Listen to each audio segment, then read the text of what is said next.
The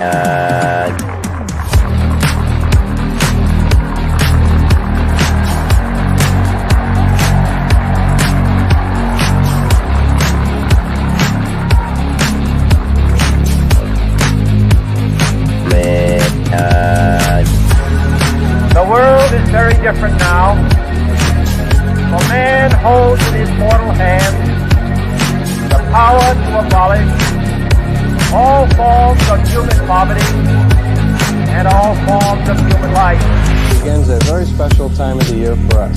It's the time of peace and reflection. One thing we should all be thankful for is that we live in America, where we have the freedom to change things and the opportunity to grow.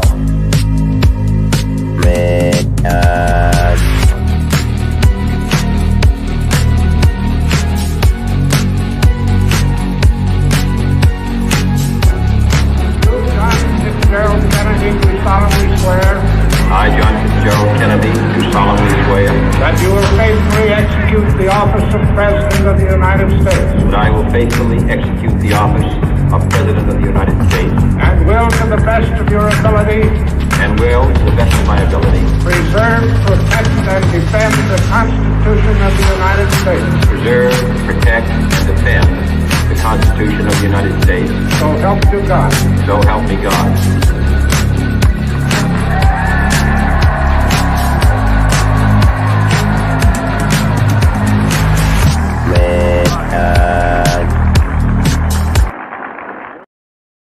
So I was on the X.com, and John Lefebvre, who is somebody, signed contract to Goldman Sachs, paid lawyers more than I made, whatever. He writes, the universal mockery of this performance needs to be applied to everyday life. This is what an expert looks like. This is the value of a PhD. Her PhD thesis was deterritorializing gender in Sydney's breakdancing scene. A B-girl's experience of b-boying, politics, foreign policy, economics, science, academia. The reverence and respect people have for the so-called elites is largely misplaced and undeserved. Right? Yeah, well, you know, Opening thought. sometimes if someone is dancing erratically in public, you could jokingly say they're having a seizure. Not that seizures are funny things, but Andre, how's it going, Adrian? By the way, welcome Sunday night audience, and to my future self as well, saying hello. I'm What did you see in that performance, Adrian? You know, I didn't really want to see the full thing because I just knew it was bad. So I've been like, oh God, no. I mean, it's like that scene in About a Boy where he's like, killing me softly with his heart. Well, are you allowed to twerk during breakdancing? That's my question. I think you are. I don't know if it would have been funny if she was the one that canceled breakdancing. But you know, there's a lot more artistry stuff that a lot of stuff that was more artist or music based that used to be in the Olympics, and they cut most of it because a lot of it couldn't really be scored. The parameters for scoring it were too were too biased, not subjective enough. If anything, right, it's like sometimes you got to run the system through once in order to identify the weak spots in the system, and then ideally over the coming years the grading system will be improved, maybe. Yeah, I mean, it's there's a lot of weird things about the Olympics. They will not do skate or inline vert because inline vert is they view it as too difficult for developing countries to get vert half pipes. Man. Which is very silly. So they'll only do skate park.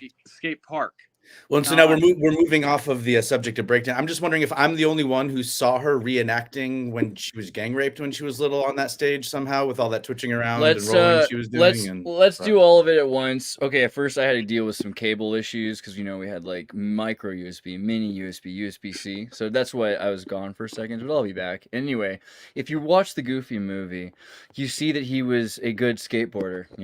This is your average skateboarder. Notice the clothes he wears: baggy jeans, oversized skateboard shoes, like these like ice blocks tied to your feet, a big hat, big oversized clothing that you could fall in. Right now, let's compare this to later in the Goofy movie. Where's the Olympics? Look at this. They have these weird kind of leotard-like outfits that start to emerge, right? And this is what happened to skateboard. Like, how about I just type skateboarding leotard? Is that like going to be safe to do? I'm really scared to do this. I'm going to pull the screen away for a second. You never know what's going to happen there. Even with moderate search. Yeah, basically the future of skateboarding is this. Okay? The future is not just female, it's leotards. Because it reduces the drag and the weight and the kinds of skateboard tricks you're going to see. We're going to be moving towards something that's not what skateboarders do. Skateboard culture ends once it becomes about being this sober, conscientious, park-style skater, right? This is back to the hula hoop is what happens with that. Now, that's not necessarily the most important thing. I could get back to skateboarding. I just wanted to comment because on that, he also posted this thing about Soros. I posted, where's my thing? I said, people will, and I stole this from Melissa, by the way. Shout out to Melissa. People will talk about anything, but how Raygun, quote unquote, was highlighting the irony of breakdancing, a form of expression rooted in marginalized communities and resistance to colonial oppression, being featured in a global event historically tied to nationalist pride and colonial legacies, underscores how cultural expressions born from resistance are now being celebrated in spaces that once symbolized dominance and exclusion. Right? For sure. Like the punk movement, once it was embraced by pop culture, it took some of the wind out of their sails a little bit. Absolutely. Yeah, absolutely. I think the difference between a country song or a blues song and a punk song, is socioeconomic prejudice. Indeed. I don't know, Aiden, you got a thought? You got to I don't know. I think a lot of it has to do with, different rhythm, different chords. Three repeating notes. My baby's gone downtown. My baby's gone downtown. My baby's gone downtown. My baby's gone downtown. Okay, Lord knows I won't be messing around. This is literally it's a loop. Now do the same thing with punk rock. It's just like, my baby's gone down. My baby's gone down. My baby's gone down, and we going around, don't mess around. Every time it comes rockabilly, it comes punk. Everything is based on the same rules of a 3 repeating within a change. And have this chord progression path. 3, it's a magic number. Oh yes, it is. I just feel like we're not going to escape number. That, but it's true that it's stolen, and punk music is interesting because you have British elite. Stolen is such a strong word. Appropriated is so much more double speakish, I like it actually because it's appropriate. It's appropriate language, and it's not the first time. You have the blues music stolen by the British invasion. All these kids who were beaten to play the piano in England, and then they had to learn to play the violin. And then they found some records from America, from towns that were burned down, from other sides of train tracks. And you have all these British kids who were, again, forced to play classical music, or their parents would beat them, learning how to play blues music. And that is the British invasion. That's the Beatles, that's the Rolling Stones, that's Cream, Yardbirds, all of that, right? No? Stop. I believe it. My background's more following the journey from calypso to rocksteady to early reggae. So this guy says, and this is funny to me just because, like, you know what I mean? Like, this has become the biggest inside joke because of my audience. But damn, I was hoping this was just amazing satire. But reading the replies and knowing you were serious, who are you? Why do you know I'm serious? Makes me realize it's not. And it breaks my heart. Because that would have been elite trolling. So, I mean, I don't know. Is this... Well, does it inspire a lot of people to flood Australia when they're having tryouts for the next Olympics? Because clearly there are people who are capable of more acrobatic, more nuanced, creative movements. Oh, and apparently she ran one of the organizations for that. Yeah, we're about to get to that. Some people also were just lazy and couldn't get an international passport. So... I don't know. First thing I'd say is, I assume your hips have to be registered. I know I took a story about the Olympics and the world and I made it about me, but I feel like it should be assumed I'm satirical. You know what I mean? I'm like a very satirical guy. You know what I mean? But the thing is, as I was reading it back, I was like, you're right. Maybe this isn't satire. Maybe I'm freaking serious. And that's concerning too. Oh, I knew it was satire. I didn't know it was my use. But maybe it's real. No, I mean, Melissa's going to be like, really? You get to have 10K posts off of my words? That's what happens. You get exploited. I don't know. So ray gun cheated the Olympics is what the articles are all saying. I didn't say that. But the idea that ray gun created a governmental body organization to rate breakdancers, wouldn't let other applicants petition to be in the group, use the money and everything to get herself into this thing. And this is funny because some people thought, again, like in terms of satire, that this should be like, this would be the greatest satire. This would be more satirical than anything I've ever done. Like, I love that girl who did the fake pregnancy video. I was like, that's great satire. It's very Andy Kaufman. If she was satirical, you know, not just like a ballroom dancer, a pretentious ballroom dancer whose mother and father told her that she could do anything, and she didn't put nuanced caveats of what you can't do, like killing people, lying to people, shouldn't, people. can versus shouldn't. Like, yeah, like you turn her into like this apex psychopath Jurassic Park predator monster, but she's hunting down all of these other athletes. And this is the first time in the Olympics, don't get me wrong, like 1964 power walk, I'm like, I could do that. But really, besides that, this is the first time I've said I could just do that. I could easily do that. Well, I see. You're providing background that I didn't even know. Where there's a governmental agency now that is responsible for maintaining video files of all the different dance moves that are out there right now, and then maybe you could have AI analyze them and come up with like the most difficult moves or the ones fewest people can do. But it is a strange thing, especially since, again, you apparently can twerk during breakdancing. I would imagine that some of the entries, the submissions to that network were less than appropriate, and by people that were less than 18 as well. And yeah, that was like it's really hard. Black or indigenous, and they didn't want to have them because she's a wealthy white woman. This is the thing I hate to say, but so like, Australia is so racist. Australia is she responsible for that?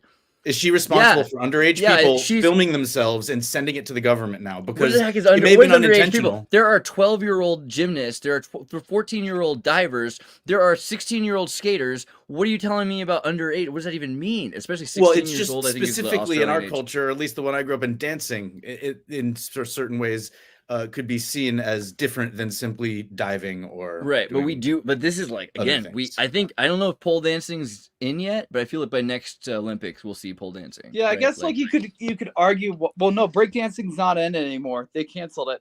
It's not because of her. Because of her.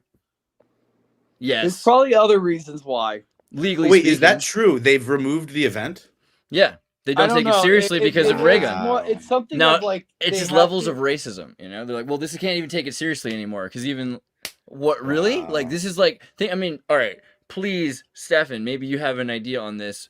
I'm not just talking about electric It's too artsy. They're like what is breakdancing? No. Breakdancing isn't just art. Breakdancing is a political expression against tyranny, right? It's also done in public without a permit. Oftentimes, it's also not. It's also not taken to the highest art form. Yeah. It's also not like culturally. It's not indigenous to Africa or Russia. Let's put it that way. You know what I mean? It's a very Tartarian thing to kick your legs up and down and to bend your knees and to do this. But there's really very little different between the Russian dancing and the break dancing, right? Yeah. So no. I mean, the Russian ones, like the rhythmic gymnastics, their type of thing. You know, they don't. So it's a universal sport. It's a universal sport. It's a universal sport, and it's also a sport that is, I mean, it's interesting because I love these individualistic sports where they're not team sports. I love the sports that cross over with pageantry. I like pageantry. I like the idea of having nuanced subjective judging of things. I think it's important because we might say, oh, wow, this person did a perfect robotic thing. But then everyone's like, but that didn't make me feel. And so you get the feeling of everybody. See, she might have been able to get away with that if a robot was rating her in Dance Dance Revolution, that she did or whatever it's called, like a dance computer game probably told her she was the best. Works that way, and so does ice skating, where there's a difficulty of the moves you're attempting, which gives you your maximum score, and then there's deductions from there. So some people, they have such a difficult vault that they're attempting that even if they get half a point off, they're still going to score higher than anyone else because no one else is even attempting a vault. Yeah, that's difficult. no, that's definitely the case with, like, I guess you would have with breakdancing, but they're rules of you can only use a one move only once during the whole competition or like during the whole set. Like, oh, all right. But I find it concerning. I just I'm idea very- that we, I'm- because what are the Olympics and why do we choose European white sports? Are you familiar with the 1904 Olympics, the most racist Olympics? No. So the 1904 oh my Olympics, god, it was racist. So then that must be good. Okay. You see how if the Anunnaki exists, you're right. Racism might actually make sense in Olympics. Maybe I'm being like subjective and it's my opinion is wrong. Let's say it differently. Call me It was the most. Let me redo it. It was the most Eurocentric form of Olympics, because the idea of if you're not able to do these things in our protocol, regardless of how strong you are, then you're just simply not clever enough. And that was this way of avoiding people dealing with this self-esteem issue of not being as fat. I mean, there are a lot of these white girls lying on their ground after an Ethiopian runner is just standing there, and I think it hurts their feelings, right? So the 1904 Olympics is kind of like that. Yeah, but well, a white girl won the most of the mid distance. I mean, it was a British girl that did that this time around.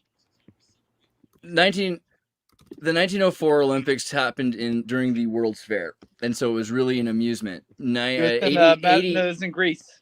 80%. No, the 1904 Olympics. 80% of the people. Or no, the first one was in Greece. That they. You're talking about the 1890. Yeah, I must be thinking of that yeah. one. 1896. No, I'm not. No. I mean, granted, you could talk. We did this already. We talked about Pierre de Coubertin. It's so difficult to think about those. It can't be the same Olympics. Time was so different in 1896. The Louisiana Purchase was only a couple decades. No. I hate having to like go through the history of all the Olympics until I get to 1904. But really quickly, 1912, 1896. You can do. There was Coubertin. Coubertin actually won at the Stockholm Games in 1912 for literacy. He was a nominalist and was really good at literature. So there were literature awards. You go back to the 1896 Olympics. I think it's 1896 or 1893. Yeah, 1896 Summer Olympics, the first Olympics.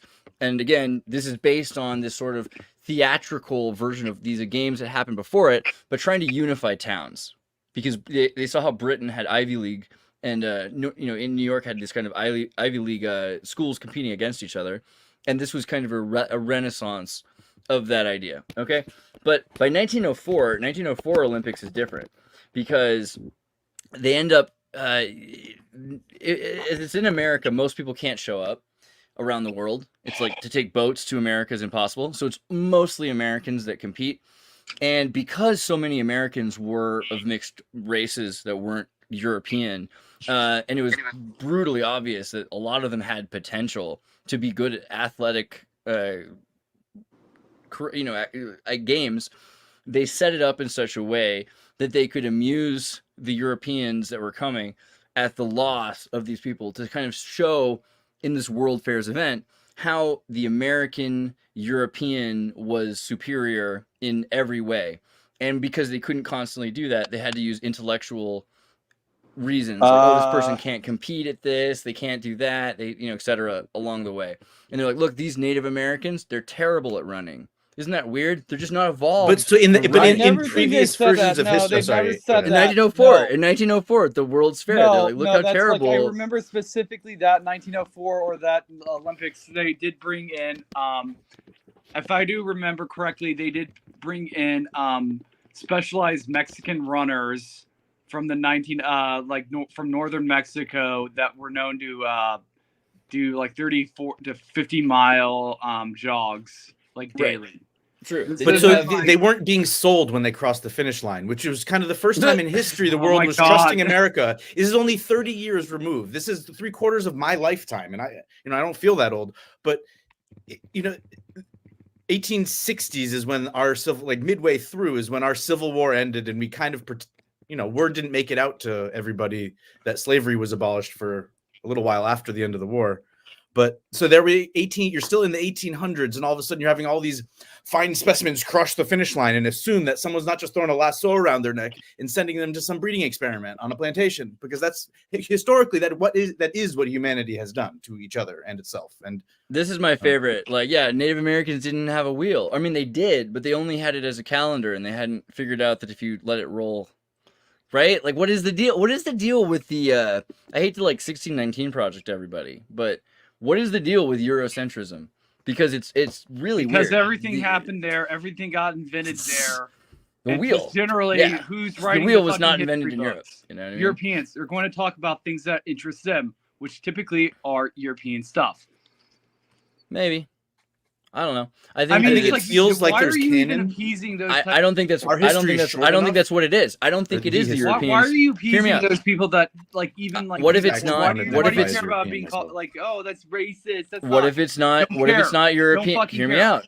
What if it's not Europeans that are doing it? What if it's the elite power that's doing it to all peoples, and they're trying to placate Europeans the way they tried to placate Asians, the way they're trying to placate anybody from all over the world, right? Eurasia being divided in half is the first step of that. The next one is to separate Europe from Africa, Eurasia from Africa. And then the next one is to unite the native Western Hemisphere with the Atlanticist movement. So you completely erase both cultures in the process, right? Europe becomes Eurasia, or Arabia. The United States destroys all the Americans. Historically, what you do is you go doff the Americans on the head. You go bump, and then you go doff the British on the head, boom, and then they turn and look at each other. And goes, that was you, wasn't it? And it didn't. It wasn't necessarily, but oftentimes, you fight each other. That's literally what I'm. That's kind of figuratively. That's literally what I'm saying. Yeah. I don't know. I agree, though, that the Olympics were also to show, that Mexicans were good runners, but a lot of that wasn't about the fact that they were native runners. A lot of them were Franco Europeans in Mexico. No, but the ones that they were exposing, like they were presenting at the like natives, like little thing, typically were like had no contact, super native, North Mexico, north of, somewhere south of the Sonora Desert. Well, I mean, Baja. I heard, I saw this guy, what's his name? Thoughty2, whatever the heck his name, Scotty Thoughty2.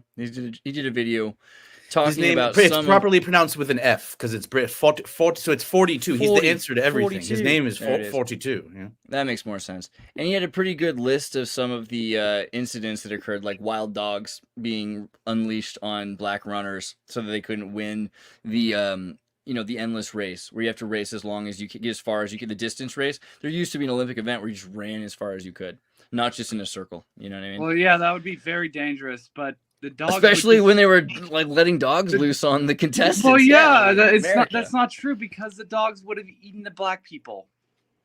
I don't suppose that they would have necessarily eaten them, but yeah, the dogs attacking people and biting people. Attack dogs from the early 1900s, they would have eaten the black people. I mean, what's his name? Lay Tenor or something like that. I don't know. There's good old boys from Cuba. I mean, yeah, there's definitely dogs that are violent. I mean, that's the whole point. No, I don't think it's a Cuban Mastiff. I'm so hood rich. Get my bitch. Maybe. All right. So you don't think that racism was a major issue with the World's Fair? So that doesn't really work as an excuse for you for why breakdancing being a cultural thing would be saved because it's not a Eurocentric exhibit. Like the fact that my point was that ballet being a sport is stupid if breakdancing is not, right? Breakdancing is as much a sport. No, yeah, I agree with that. I definitely agree with that. Those moves, the ones that we were all involved with in middle school. It's definitely a sport. I mean, I've never an art or whatever, whatever dancing. I just think that to a certain extent, there's a lot of how you're going to it. There's like a curriculum, like that a lot of these sports have to have for it to be an Olympic sport. And sometimes, like soccer, for example, it's just better to have a World Cup every 4 years. But there is soccer in the Olympics. There is football in the Olympics. They for a long time wouldn't let Olympic athletes collect money, which is why they had to be amateurs, correct? In certain sports. So it's not really that. So it's not the Olympics, right? It wasn't the Olympics until they couldn't get paid for the sport. They could be models. They could be professionals at other things, but they couldn't be. But the Olympics is a big sham. I think we all know it's a political nightmare that destroys lives and countries in the process. And also, they're like they tried to sue Logan Paul, Jake Paul recently because they made for having the Olympic rings on the Prime bottle. They had a Prime bottle that was kind of thematically similar, and so they were trying to say it infringed on their trademark. And you look into that, you're like, well, what do you mean? You own the idea of ancient Greek? Well, Olympics? Shout out to Stephen Colbert with the giant eagle on my shirt. But he whenever he would talk about the Super Bowl, he would talk about the superb owl because literally the Super Bowl is the same way as the Olympics. Where wait, who says that besides me? Who says superb Stephen owl? Colbert was Colbert says superb owl. Yeah, he had that was his main bit, and he would cover it all the time and explain to the audience that these people were really particular about their trademark.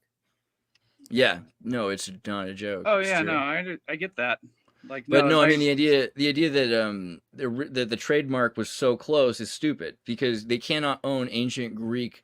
They cannot own the idea of Spartans. They cannot own the idea of Olympians. But yet they're pushing that Coca-Cola is the only trading partner that's able to make marketing, and that they will exploit because if you are in the Olympics, they can take photos of you and they can sell photos of you. So the Olympics is making money off selling the rights to these players, and then they're going to sue. Was it Steph Curry, or they're going to sue one of the athletes who made a deal with Prime because they don't have the right Kevin to Durant be in on that bottle. But that's what it was. That's right, Durant. And so the idea that Durant could be in trouble for making his own legal decision. This just shows you what the Olympics are. It's not just a scam, not just a sham. It's like a conspiracy, literally. You know? Conspiracy. Yeah, how dare anyone try to piggyback off the massive marketing force of the Olympics? I guess. Yeah, and just again, the idea that it's an ancient thing, it just kind of proves it's not an ancient thing, but it's also older than 1920. It's older than American law could protect, right? So there's no way to pretend that they own the copyright. So pretend that they're enforcing a trademark means that you have some very elite people that are enforcing that trademark. It's in perpetuity. I mean, you want to talk about research chemicals, whatever dyes are in there, it's full of sucralose. It has coconut water in it, but what a waste. I mean, you can dilute a bottle of Prime like 10-1 and it still tastes too sweet, in my opinion. That's true. So who's ready for the good old? We could talk about two things: the DNC convention that's about to happen, or I guess I don't know, video making, or the Tartaria thing that we wanted to kind of do for a while. Oh, I heard there were 100,000 people in Chicago, or no? Where's the convention? I told Alex not to go. Istanbul. The DNC is building walls to keep out hostiles, which is really like, can we do a Lord of the Rings bit? You know what I mean? Because holy shit, that's a good. Oh my god, that's such a good idea. Let's put that in Mid-Journey. And then like you could imagine like this guy's like, I never thought I'd be fighting alongside an Antifa, and the other guy's like, could you imagine fighting alongside a friend of Soros? You know? And then that's friend of Sorothy. So yeah. Yeah, I mean, it's kind of nuts. Like, the idea also that it's funny to me is I keep seeing, let's say, conscientious abstainers from Trump putting out the message that they're very worried about violence. And it's a very interesting kind of acute paranoia that's overcome them. They're like, oh, man, there's going to be, like, I mean, I've seen it on TV. Right? There's all these riots and school shootings in America. So clearly that's what's real because I still believe in this stuff. And that's what's going to come for me because the TV's been telling me that I have to watch it to be safe or it's going to come for me. And, you know, I better build up a wall. And to give a shout out to another mutual friend, because I give you a shout out on his show all the time. And Catboy brought up his Alex. And apparently, you know, Alex, instead of just the TV saying it's going to come for you if you don't go to the protest, Alex really likes to throw himself in the middle of things. Really likes. He's going to get himself stabbed this time. Like it's like, oh yeah, that's a great idea, Alex. Go get stabbed, but no. Well, you know what are you living for? You know what I mean? Like at the end of the day, what happened? What's ironic is he is becoming like. If he gets stabbed, no one's going to be charged. No one's going to be charged. The left are so upset that Trump was building a wall that they're voting to stop him. So that they're building a wall to do it. Right? You become the thing you swore to destroy. Right? Alex Stein is one of my favorite people. is, mocking the absurdity of humanity and all of these crazy protesters who don't know what's going on. And in the process, he's becoming the thing he swore to destroy. And I think he has to be careful. Like, that's a dangerous game to play. Because it's like, he's a big guy, and, some of those guys like Alex Rosen. Alex Rosen's like one of the, that guy that's the pedophile, like, snatcher. Both of those guys both of them are, 6'4" area. They stick out. If they kind of act aggressive and somebody just decides, well, right, and they get a false sense of being able to take care of themselves, and in reality, it's just like, it's just like no one's going to get charged. There is zero incentive. Like, there's just like something bad could happen, and there's not like the chance of like, a cop, trying to arrest somebody that stabbed Alex. Well, it's for Primetime 99, the worst thing that would happen would he would get hurt, or there'd be an incident and it wouldn't be recorded, like, and then he wouldn't go viral, which. And I'm like, Alex, it's like, but no, I think, the DNC's bad. My general thing about the DNC, especially them putting. Oh no, we lost one. Well, we lost two, actually. Hey, Sunday Net audience, how's it going out there in the YouTubeosphere? We're gonna create a show, and it's gonna be there's gonna be a segment. It's gonna be the new PewDiePie's meme review. We're gonna call it Based or Cringe, and so we'll see it in the comments or follow up with Andreas and the host. I don't know. There might be the king of cringe, the queen of cringe, Missy Info, and then there's Molly Information and Dizzy Information, Dizzy Informer. Actually, you know what? You guys have a good point. Mistaken and misdirected. Anyways, maybe it's me that's bumped off stream. Maybe I'm just talking to myself. Like my Reddit, like something popped up, and then as like it got me out. It was like a Reddit app. It was a little like bit of chaos is good for you. But I was just going to say, them putting up fences and cages now, at the DNC. The segue was De Niro suspended from X for Trump threats. Oh, really? Yeah. So Robert De Niro was suspended from the platform X, formerly known as X. Are you kidding me? That's hilarious. Like Prince. Oh, but better. Yeah, that's formerly how. Known as X. Yeah, no, he preempted that, and yes, and that's after how all an the news account, reporters were because it was formerly known as X. It's brilliant. He's so brilliant. After an account, he's not though. After an account under his name allegedly made comments interpreted as violent threats against former President Donald Trump and future President Donald Trump and his supporters, De Niro has been vocal in his criticism of Trump, but this incident led to his suspension due to the nature of the comments. However, there was considerable confusion, debate whether the account was actually operated by De Niro. And this is the thing I've seen the left do for 20 years. My account was hacked. Somebody's running my account for me. It's like, I don't really drive myself. Actually, this goes back a lot further. Well, now you know how Joe Biden feels. Ching, too soon? Too soon? Yeah. No, but the DNC is hoping to lose this election. Because they didn't even bother to think my signature well. What the hell is wrong with I don't even think I guys? need to tell you what he said, because the thing is, they're all called saying him Hitler. No, they're worse. So is this threats. Elon directly doing it?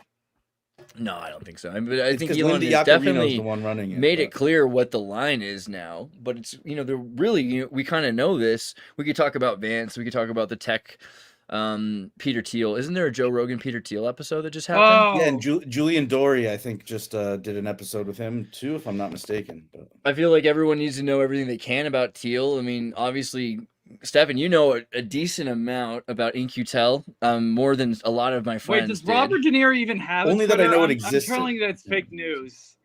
Sorry again, Aiden? I'm hearing it's fake news right now. I definitely don't run In-Q-Tel, like, on my own, if that's what you're asking. No, I'm pretty sure it's real, bro. Yeah, it's like, it's not fake news. Like, there you go. Like, he broke the rules!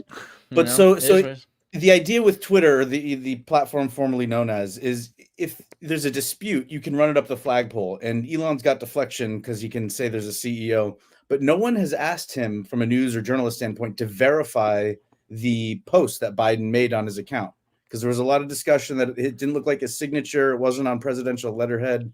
But like, For all you know, someone literally hacked his account and posted that shit, and neither Kamala nor Joe's know where it came from. I think that was kind of the joke in and of itself. Is like, look, at this point, he's gotten himself so out of being his own identity that they have a identity that's played by so many different characters. He has no control over driving himself, walking himself. He can barely ride his own bicycle. But that's a conservatorship. You know? That's legally not his choice. So Jordan Peterson is facing something similar in Canada, where the court recently reinforced and doubled down on the ruling that he has to have social media coaching. Because people reach out to him as a therapist, and if they say they're going to self-harm, he's got to report it, and so what it really means is that it's really never him on his social media in principle. That's kind of so, and certain people, more and more people are operating from that standpoint. I don't know. I do think and then there's a social media team that needs to rely on the income coming from Canada and Britain. What about Canada and Britain? What? Well, they are, okay. See, because of those like riots that occurred where people were throwing stuff and burning, buildings and just blatantly complaining about the government not kicking out people that were, killing white women, like white 10-year-olds. Sometimes to me, like, don't take this wrong, but the way you relay information reminds me of how like a leftist would tell me about vaccines, like you believe it and I hear you believe it, but it doesn't make it the full reality of the situation. I don't know. That just, to me, it's like saying, well, we all know it's because of immigrants and white women. Like that to me is like saying, oh, we all know the vaccine's really effective and that the COVID's really dangerous. This is the thing, is that there are grooming gangs in Britain. True. And the government that's true. In fact, it is silencing people or putting people in jail that simply just point out these things or statistics in Britain. Yeah, because, well, not just in Britain, and because the world has a human, we have an organized human, we agree, there's an organized human trafficking problem all around the world. I think the issue is saying that the organized human trafficking problem's real issue is the disorganized refugees. I don't think that's the issue. It's the organization itself that's exploiting people from other nations because they say, hey, you're out of bounds. You're playing off state. We can use you and we can get you excused from this. We can pardon you. We don't even have to pardon you because we don't even have to accuse you of a crime because you didn't sign up to be a citizen, right? So it's true to an extent. Or to have a work permit or a performer's permit. But it's like blaming the Romani for what like the Spanish government, like Spanish royalty, forced them to do in the 1500s. That's human trafficking is controlled for by the organization of the state and the elite who control the state generation after generation. It's not just just to tease the thread out of what Andreas is saying, that it both things are important to focus on, is the grooming gang and sex trafficking. But as you said, the disorganization of the general attempt of human beings to move about right now is and the lack of a system. And the question is organizing it the best thing to do? Because then we call it organized crime or government or one world order, and it's this localized anarchy. And how have we survived as a species and made it this far is usually the question I come back to when I think about things on that scale of how to fix or address problems like that. Because I would also entertain. I would entertain your point though, that there is definitely organization. Let me fix my mic. Is this any better? Do I sound any better, guys? It's a little more clear.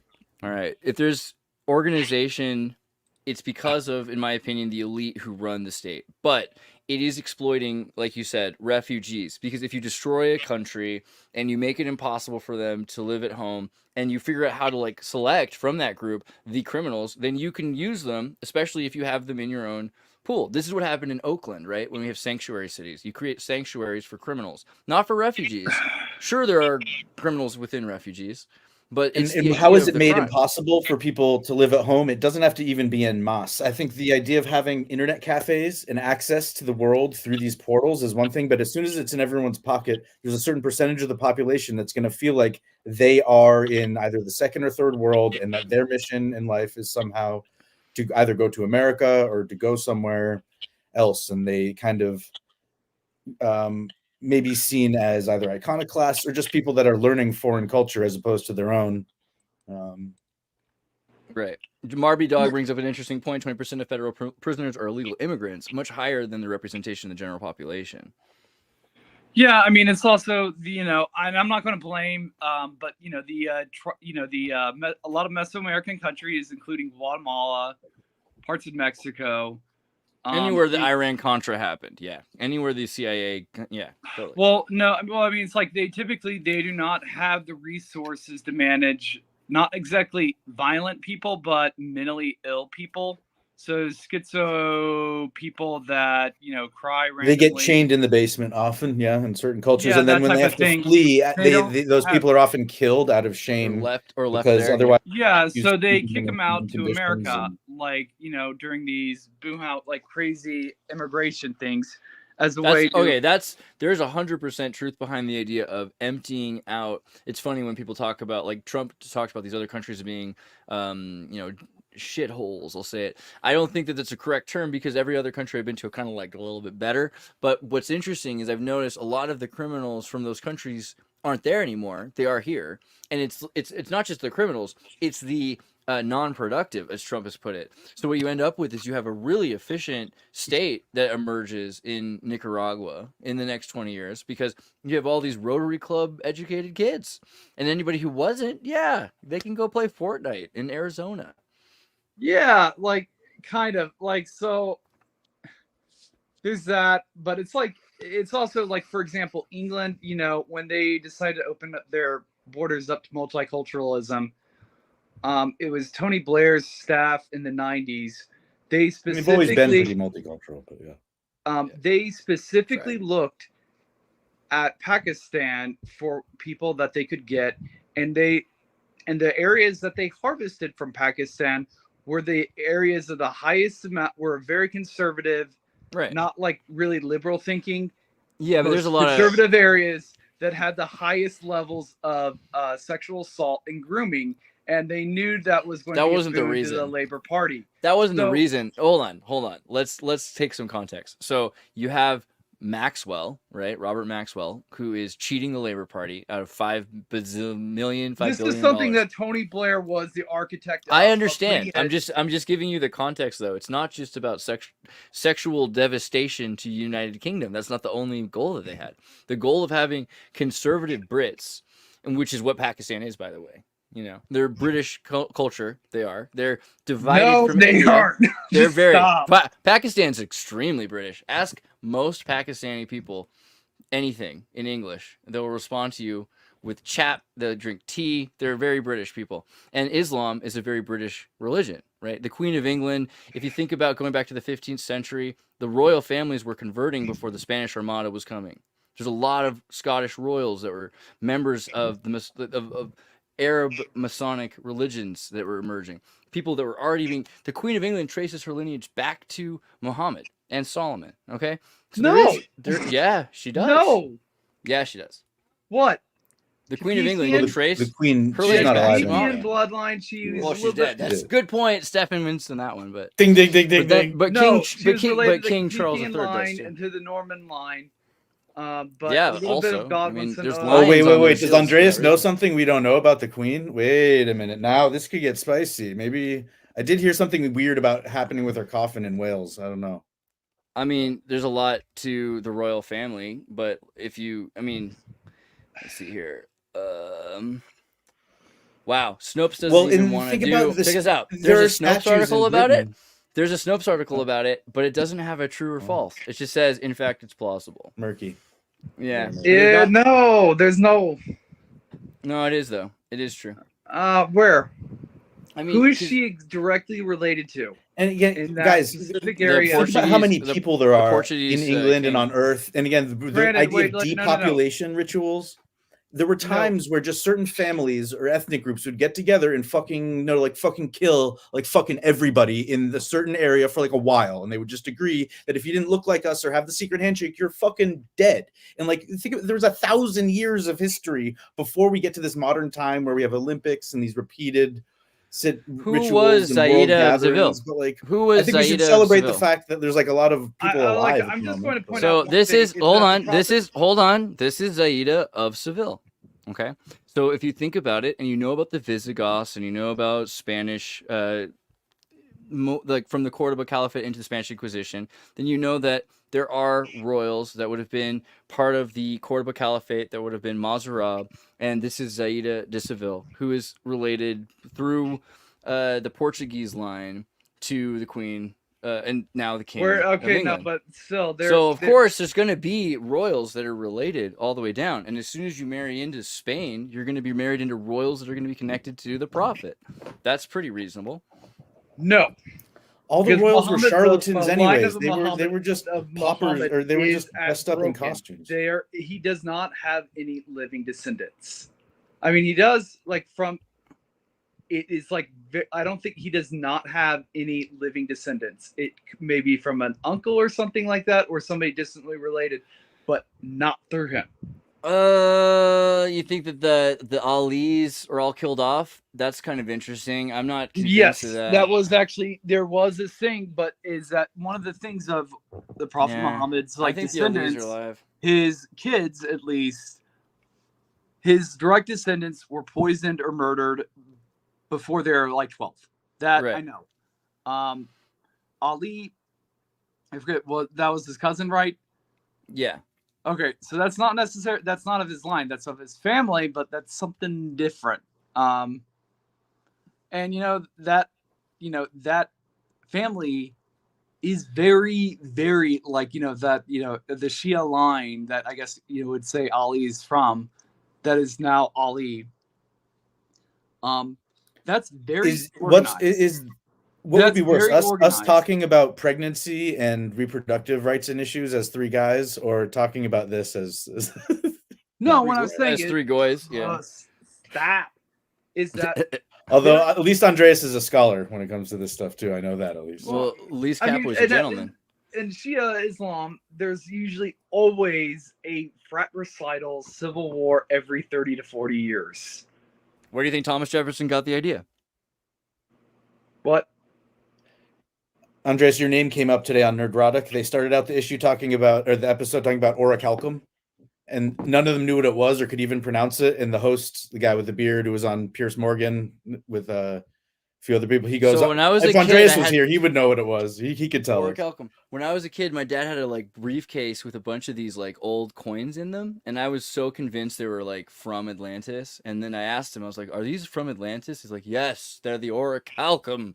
And I was like, "No, I believed it. I did for till I was probably 12." And I was like, "Okay, he's just messing with me." But I don't know. Some of the most amazing artifacts are ones that are thousands of years old and they're just not rusted. They reached a certain state of corrosion, and the most amazing thing is not that they were made once and that we found them by digging them out of the ground. It's actually the fact that they're still not rusted through. That's the most amazing part of our artifacts, actually. Yeah. No, dude, Santa Cruz, skateboard for life, dude. The orichalcum, bro. It's a picture of me too. That's the thing about it. It's pretty sweet. Because right now, metalsmithing and metallurgy, as far as everyone having their secret formula, and it's all specific to the furnace you're working on. You got to add powder and dust at different temperatures and pressures and times, and you make an alloy, but outside of whether or not the vase is dented or not, it's still there, and it's made of metal, and it's how old? And it's like, whoa, so.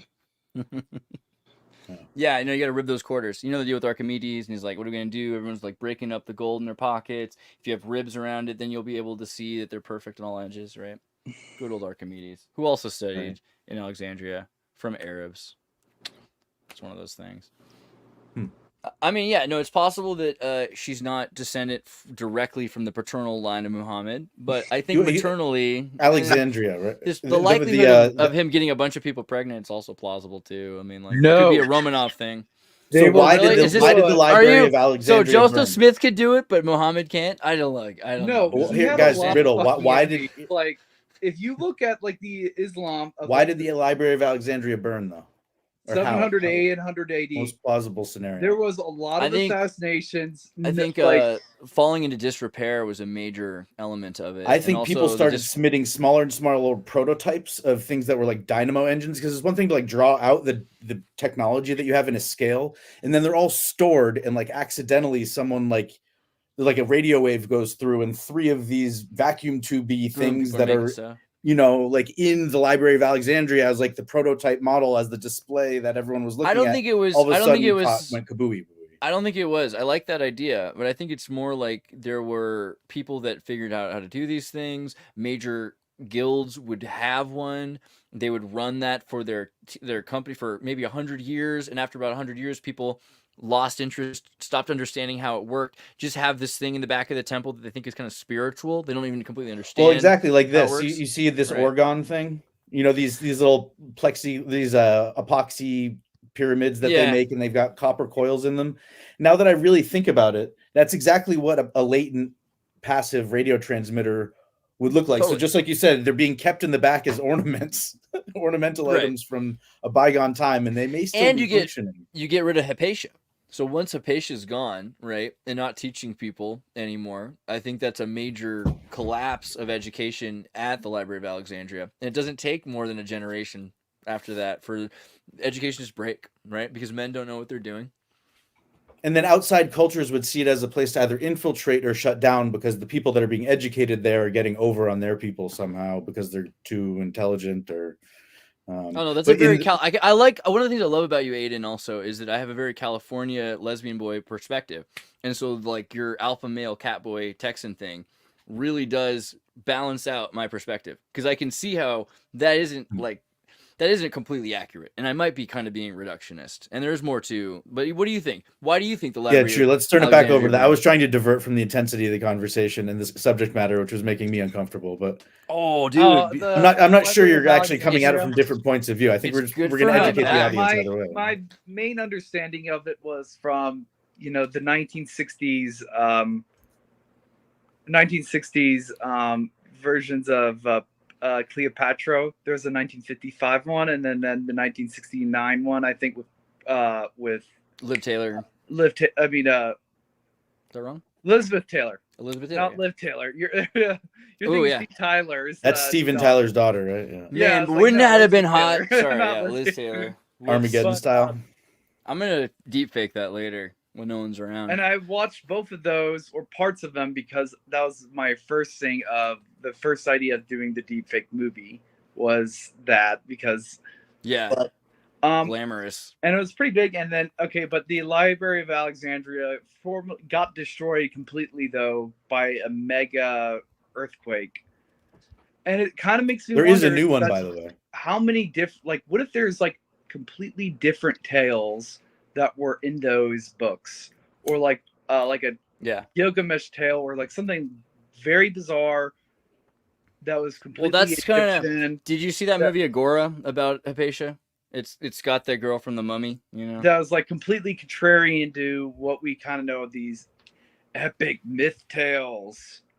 That's the thing. Well, so she tells the story, but in the movie, and I think this is actually historically somewhat true. She was saying that the sky is basically in ancient Egypt. They looked at Nut, right, as the mother that the sons are born in, and that there's a bigger thing going on. And so she was saying it's very much a menstrual cycle, and that you can use the menstrual cycle and even look at how the moon and the menstrual cycle are synchronized. And this upset people. The idea of the bloody menstrual cycle being, this feminine aspect of God. That is a major, at least, presentism that I've believed all my life. I think it would be kind of funny just to think of it of just fake astrology or fake religion. Oh, the sky is going through its period right now. Well, think about it. When men would get together and they would worship the yoni, because especially if they were wild men and they'd never really seen women, and they worshiped, and then they find out, wait, they bleed from there once a month? Oh my God, what a sacrilege! And then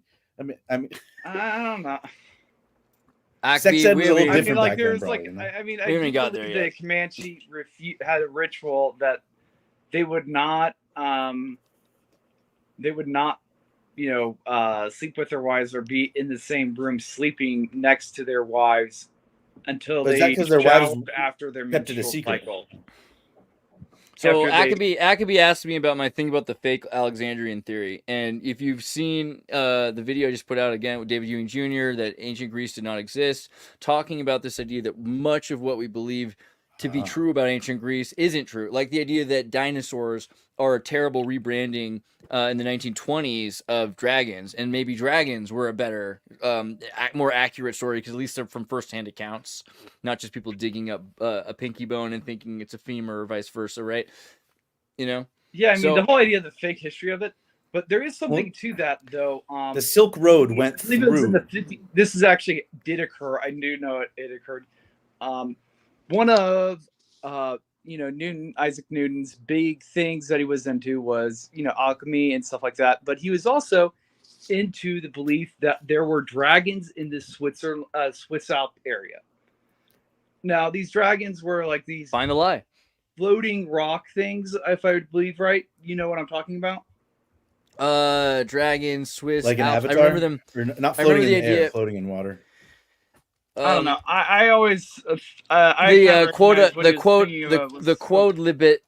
libita or whatever, right? The dragons of the Swiss Alps. Its length, he said, was at least 7 feet. Its girth approximately that of an apple tree. Its head like that of a cat's, but no feet. He said he smote and slew it with the assistance of his brother Thomas. He added that before it was killed, the people of the neighborhood complained that the milk was withdrawn from their cows, and they could never discover the author of the mischief. Sneaky little bugger! He knew how to suckle off the teat of the cow. What do we know about giant? Survive, huh? But we know about giant. But we know about dragons from the extent of we know about crocodiles, we know about reptiles, we know about Jurassic creatures. We do know that there were pterosaurs. We haven't seen any in a while. Most of the Chinese pterosaurs are the most recent when we look at fossil records. The idea that there were pterosaurs more recently and that they just flew away and died somewhere, actually more plausible than you think. And the idea that they were in the sea, that they wiped out, actually more plausible than you think. There could easily have been many more pterosaurs in Europe, and they might have been more recent than we think. Not the most important point, though. Well, so the modern day precedent for this, but it's not that important. Yeah, I didn't mean to interrupt. Well, the last part is just remind me to tell you about the blue-footed booby birds that only exist on one island. So wait, what are they called? Go for that. Blue-footed booby birds, and there are yellow-footed ones, but these ones in particular have blue feet, and their migrant and mating patterns are very specific, and those territories are very well protected. Y'all not even. And that's all it would take would be. Yeah, that's like all it would take would be one breeding season of disruption, and there'd be no more blue-footed booby birds. You know? They actually had this problem of there's a toxic, noxious cape in like Western Washington, where it's very poisoned water, but it's a giant lake that has poisoned water, and every once in a while a big flock of Arctic geese will come and try to and the workers there, they have like 50 people there that are constantly just shooting birds, or like their whole thing is they're putting these trying to make it impossible for birds to ever be near that. Sounds like they could use some lasers. Yeah, I know. Sharks with lasers. Don't worry. They backed up the entire Library of Alexandria on Jeffrey Epstein's computer. Sweet. So we're set. That's very good. So Andreas brought up David Ewing Jr. and not to let because shout out to the man himself. It's awesome that you're able to wrangle these personalities and try to coax something that resembles a coherent conversation out of us. And again, I'm ever thankful for the opportunity. I was pretty stoked because this was good, but also a shout out to Nachiketa because Raph has been doing like hundreds of episodes now. He's a better listener than me. But getting all three of them, Raph, Andreas, David, and I'm not the part. Nachiketa was the third part that made it really interesting to me because I have not said certain things that Nachiketa did. And I thought that was really useful, and I think it's important that we open up a trialogue or dialogue with David Ewing Jr. more. But it's also been like, hey, after a few months of you deep diving, come and rant at me, and I've been okay with that because a lot of the things he's saying, if you interrupt him, he won't be able to connect his point. So, like hear it out, right? That's kind of how it's been. But, well, and so the most recently you were saying that the Greeks don't exist, and it's almost like you're saying it's in the same vein as saying Rome. It's not that the Greeks don't exist. Like Atlantis wasn't one thing; it was many things. And so it's not that the Greeks don't exist. There are Greeks, and you could even say the Northern Macedonians today are the real ancient Greeks, right? Because they were part of the Peloponnese, and the Peloponnese islands are very real, and there were definitely cultural exchanges between the Thracians, the Etruscans, the Athenians, the Hellenians. Like, there's a lot of different groups here. I don't mean to balkanize the idea of the whole culture, But that's what I'm about to do. I'm about to balkanize. And I feel like islands culture. lend to that type of economy and totally in oversettling and right. It's oxymoronic to an American federalist because it's so monolithic. You're just like, oh wait, how could they? You mean every town had their own team and their own music and their own culture and their own slang? Yeah, that's what it was like. And they took boats back and forth and hung out. That's what it was. And also, that's why the literary Olympics was interesting, because it might have been an opportunity. Because imagine in those situations, you have the sheriff from one town over who's just trying to settle a simple domestic dispute between like a 75-year-old woman and her 75-year-old husband, and that it's just like no one can understand each other because they don't even speak the same language, even though they're from right next door. But it's worth understanding, at least as an empire or a caliphate, the idea of the quilt, because this was the melting pot. And the river systems were the highways. And the fact that you could connect Africa to Italy should show you why people look the way they do all over Europe and Africa. There are Berbers with blue eyes. There are Europeans with black hair. I think those Berbers came way, way before. That was like, proto 20,000 years ago. Well, I don't really do the 20,000-year-old Berber thing. I think more like 6,000 years ago. Think about it like a private investigator. You show up anywhere and there's a monolithic monoculture. You're going, somebody's been trimming the herd, have we? If you like just show up and it's like not a multi-ethnic culture, you're like, but okay, the more important point, the more relevant point is, even if because I'm not helping your point. Let me help your point. Like, let's say 20,000 years ago that Berbers were starting this trade. Well, let's go to Spain and Gibraltar and swim across it, because it's literally like a half hour to swim across that by hand. There used to be a giant wall there made of copper and iron. I mean, it's not hard to understand how people were island hopping around this area, why the Phoenicians had to connect, all these different cultures with phoneme-based languages. And even though the Phoenicians aren't really a culture at that point, we're just calling them that because they're the people who used phonemes. So really, Phoenician is kind of like saying Neolithic, right? You've got the Paleolithic, the Neolithic, and the Phoenician periods, not peoples. Meh. Interesting. I don't know. That's an interesting way to put it.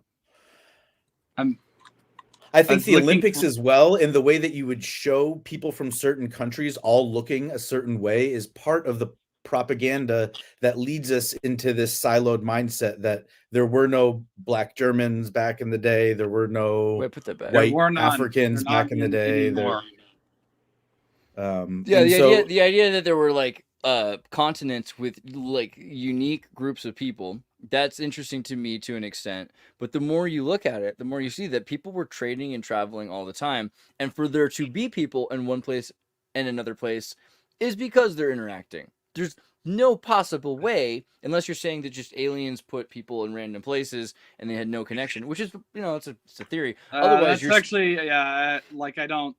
That's something. Unless you're doing that, then the answer is that humans got from one place to another. It might be into Africa. I'm a big Blavatskyan to an extent. I think it's an interesting idea that it's not out of Africa, but into Africa. But there's also some out of Africa too. Because even without boats, remember what Jack Sparrow said? He said, "I put myself here on purpose." Was it on purpose? On purpose? He said, "No, on the back of a porpoise." Back then, the ichthyosaurs that were still roaming the oceans were huge. I mean, and if it grew up and it knew you, think about that. Something as intelligent as a dolphin that was 5 times the size, that had these big mashing teeth, and was just like, that's another thing. You could ride it like a horse. Think about how clever and intelligent and large these animals were so much more recently. We live in a world where we've domesticated so many things we don't understand. There's not even the ocean. We tamed the ocean. It was called a boil, where all of a sudden one shark would start eating another, and there would be blood in the water. And the ocean was so rich in life that there would just be a boil of predation and people evading. It's like one thing when one swarm of fish is trying to get away from, a bunch of killer whales or something. But imagine that times 10 with giant crocodiles in the Nile. There's reported these boils, and mix in again a few giant dolphins and sharks and whales. Even to this day, you get a small swamp with a bunch of catfish, and you drop some mudblood, some blood bait in there, and like the fish will just go crazy, right? So you have to imagine bring in a mud shark. Let all the swamp things. We're trying so up hard that with Aiden. mud We're gonna put him through the corrective programming. We're gonna V-chip him, send him out in the wild again, tag and release. We're gonna make sure he's spending time underwater is a good part of any humbling experience because you're stuck there with your own thoughts and you can't really move nearly as quick. How do I MK often and OK Ultra Aiden? Like though, you know what I mean? Like what do we do? I try to be so contrarian that I just make everyone uncomfortable. Well, back in the day, there used to be something called like comic strips. Instead of a whole comic book, I feel like Aiden's creative work outside of the stuff that he's been doing, maybe that was assisting certain documentary or style programming, but these little kind of 30 to 60-second clips that are essentially mini comic strips and trying to maybe collect a few artists that are doing something similar and then publishing that as a set or even as like a, putting it on the same social media feed somehow.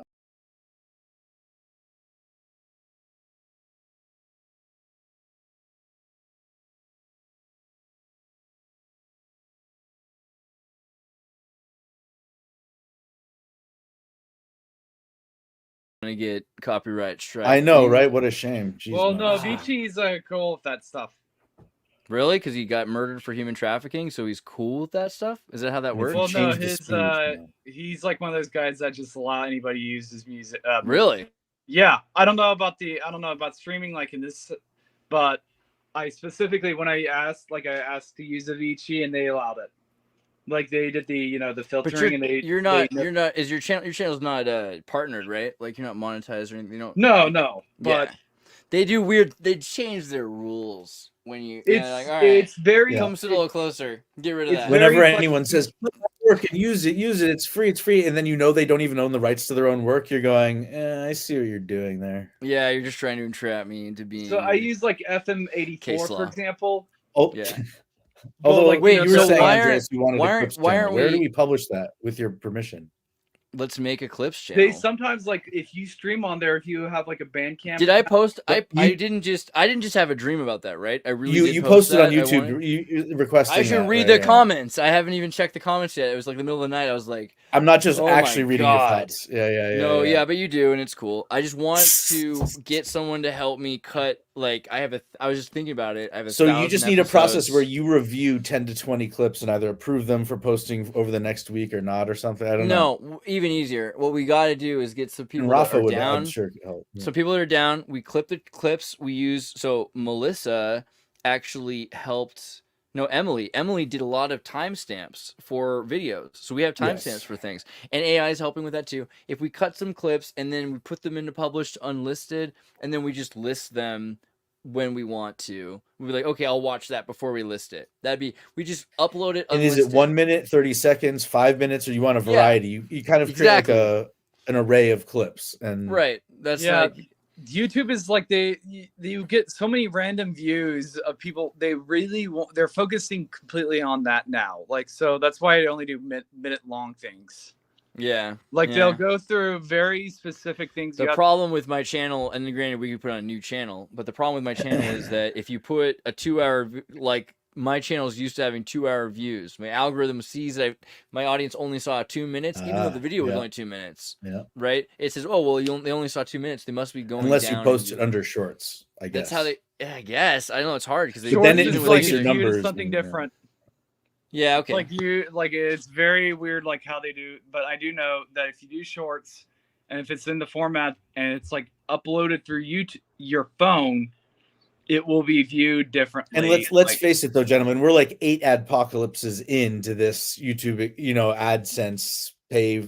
I guess Patreon is probably better than relying on super chats or that sort of thing when it comes to supporting creative people you meet, you see online.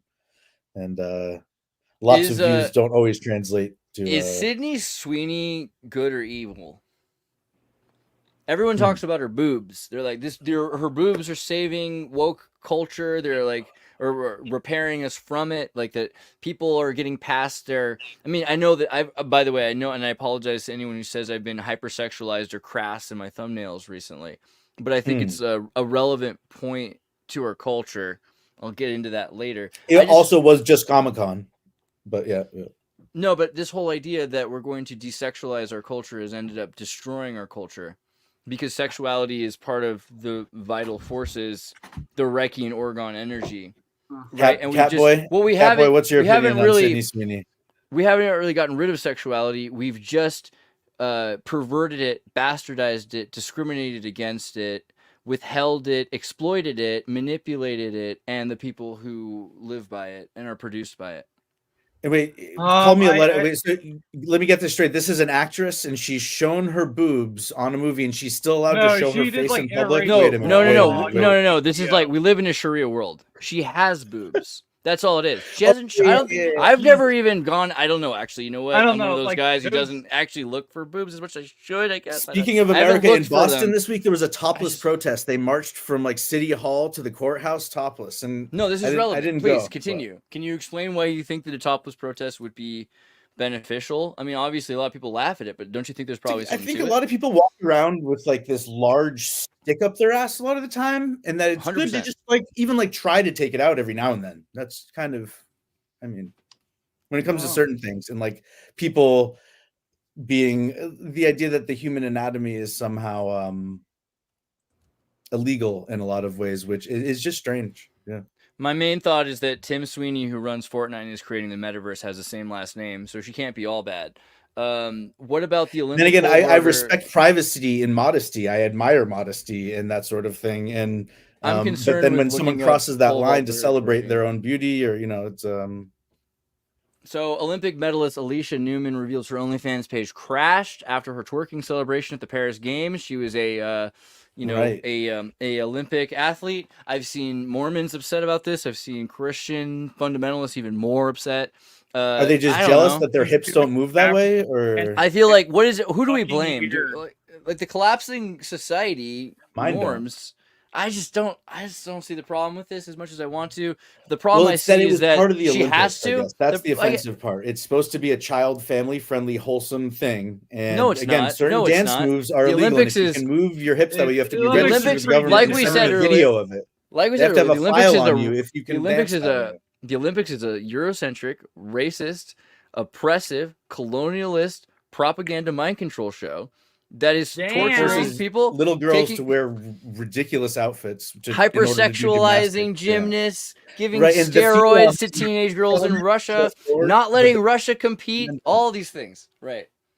The men's gymnastics, the floor routine with all the flipping with Simone Biles, if she doesn't shake her hips and throw her ass out and do this with her hands, then she doesn't win that competition somehow based on the moves she's executing as an athlete, as a gymnast. And I think that is one thing that could be outside of the outfits that they choose to wear or not to wear. I think, again, if you're going to try to level out some of the playing field, either add the expressive element to the men's or remove it from the women's, or make it a separate competition. Yeah, I think so. I think that there's just something to the idea that the Olympics are not this thing that we should pretend are values. Everyone's like, "Oh man, the Olympics are really letting themselves go." It's like it's not. It's more like that's like saying Lizzo is really letting herself go. You're like, what do you mean by that? It's Lizzo. It's the Olympics. Where they could be. Yeah, It bothers me. I just don't understand. Like the people that have this weird like reverence. I only understand irreverence. The idea of reverence for culture, that's rooted in nationalism, though, right? And kind of. I mean, it's very first generation, second generation type thinking. I feel like it's true. You are pretending to be a chimpanzee with the the booty swing you see in those documentaries, like with bonobos, like the hippie bonobos. I mean, what I'm looking forward to actually is twerking in the Olympics. It should be a thing where like they're like, did you wait? She ate too much KFC before the thing. She's disqualified. Oh my God, that was gonna help. Look at that oil drip off of her. Look at that. You know what I mean? Like she's glistening. Wait, that's glycerin. Get her out of here. Can you I want to see just whoever makes the most interesting routine, and then maybe no. You're like, well, Romania. Like Romania is really jiggling well, but they help sell Russia's gas, so they're disqualified. We need to reevaluate like the score of this guy. This is what that's a good AI prompt though. Twerking for the Olympics. I just don't understand. Of it, like we like take it's breakdancing. It's ballet. Weird it's twerking. like Now, do they black. have to declare their gender though? That was a big thing. Because that's like this one of the year. ultimate YouTube pranks is they put a guy in spandex and he's like leaning over into his car and like a bunch of guys start checking out. And it's like, because again, you're going to have all types of people twerking, I would imagine. I don't know, like just think of it just having the twerking Olympics. That's a great AI prompt. Like just have like be big fat booty people, but like dysmorphic bodies, like just like jiggling out. Bernie, I sent you a link. I don't know where you are. I sent you a link. And all the Olympic athletes end up so hungry and desperate afterwards because the career prospects oftentimes don't pan out within the sport, depending on how much backing there is and what sport it is. And so oftentimes they do end up, you could actually have the twerking Olympics with people that were Olympic athletes. Dude, okay, also, does Rega not look like Mo to you? Like, isn't it literally just Mo? It's like Mo from Flaws. It's Mo from what now? It's Flawzilla's girlfriend. How do I spell this? Dude, she looks right. Like, isn't that? It's freaking Mo, bro. Mo, it's Mo, bro. Secret. She could do it. She could be a great. Whoa. Her head got tiny. Dang it, Fly. Why you gotta do this to me? Yeah, I don't know. I see Mo more than I see Billie Eilish. That's all I can say. But yeah, the main thing that she was like a ballroom dancer. So she thought she was way more legit than she was. That's really all there is to that, I think. Billie Eilish did an interview with Stephen Colbert where he asked her like the top 10 questions and they can either be really simple or complicated answers. But he said, like, name her top 5 favorite smells or tastes or something. And I could tell she wanted to say pussy for one of them, but she restrained herself. And then it was like, use 5 words to describe what you'll be doing for the rest of your life. And she got to the last one and was going to say fucking, but she decided not to. She kept it classy, What about, so we talked a little bit about, the gender in the, there's the boxer from Algeria that people have claimed was transgender. And I keep getting like in these rooms with people that are like, oh, well, she's clearly transgender because, you look at her like a chromosome count and it's but like, this to me is really weird. She had a micro penis. Okay, but so do a lot of chicks, bro. That's where we're at. It's really weird. She had a micro penis, so they cut it off and then they said she's a girl now.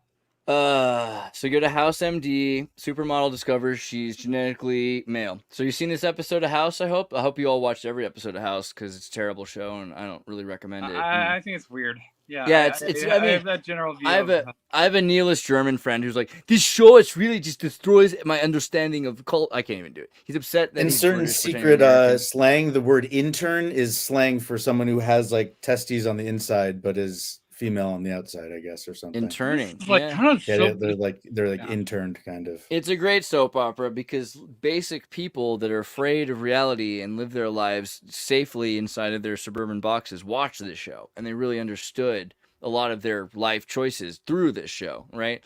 And one of the things is you got this beautiful, famous supermodel who, passes out on stage, has all sorts of health problems, molests her dad. There's a whole bunch of weird. It's a soap opera. She molests her dad? Oh my god. Well, it's the testosterone and it's the toxic masculinity. I think that's what it was. But the more you look into it, you find out that she's got something going on. Turns out she has interns, as you just put it, internal testicles. And she's a dude. But what's a dude, bro? Because if you lived your whole life as a woman, everyone thought you were a woman, you're a supermodel woman, everybody wants to sleep with you because you are a woman. You know what I mean? What is the thing that makes you a woman now? What is it again? I don't know. Am I too pushed down the? Whenever I hear people joking on the right and saying they can't even define what a woman is, from someone who's approached linguistics and philosophy and debate biologically and argumentation, perfect in every way, at least. You can't really define air. You can't define anything. That's the nature of this the reminds fleeting me conversations. This reminds me of that. This reminds me of that joke. So God creates Adam, and Adam's, you've heard this, I'm sure. Adam's alone, and he's touching himself, and it bothers God. So he produces some animals. That does not work out, even if he gets to name them. He says, look, I got it. I'm going to make you a partner, a woman. She's going to be everything you ever need. Wait, Daddy Andreas, why he was touching himself where? Good point.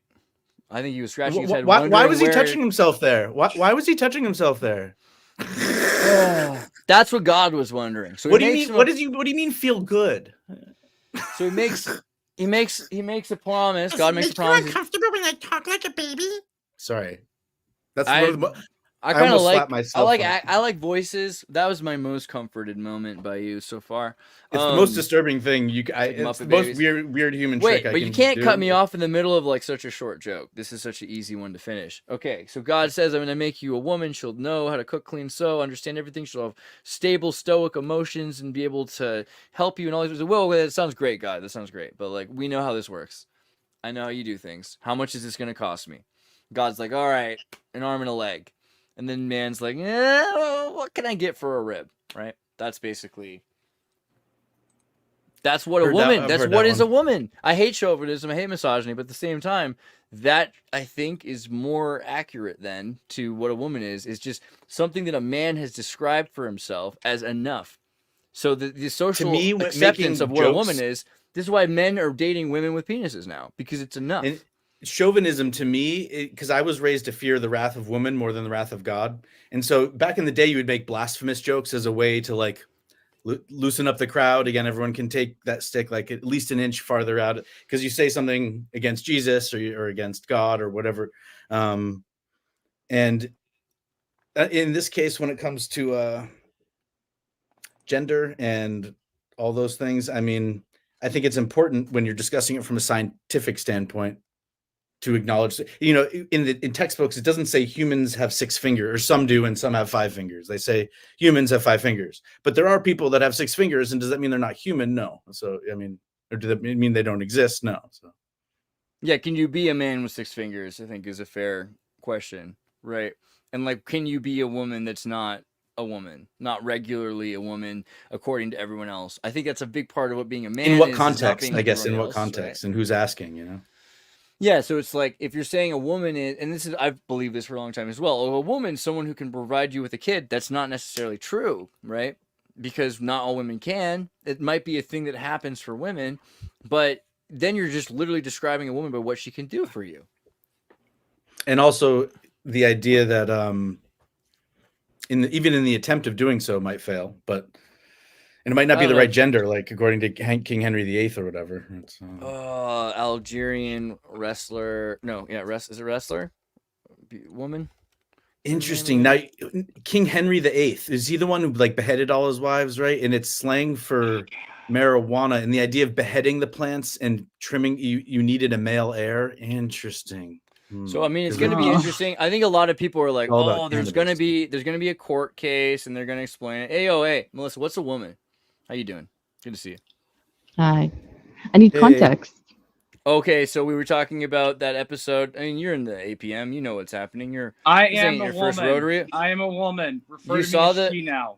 The house? No. The house episode. She's raised as a woman all of her life. She, finds out, even though she's a supermodel that everyone thinks is the most beautiful woman they've ever seen, that she has interns, right? She's got these testicles that are inside of her, and they can cut them out, and then she'll just be a eunuch boy who can't ever have a uterus, right? Exactly. Or is intersexed, right? But is she a woman? Because she thought she was a woman. She lived her whole life as a woman. Everyone else thought she was a woman. Huh, Melissa? Huh? So who's a woman? What's a woman? Yeah, what's a woman? I know that's like, this is not, I know Matt Walsh is like, get me in here. But like, okay. I have to think about this because I don't know if I'm going to say the right thing here.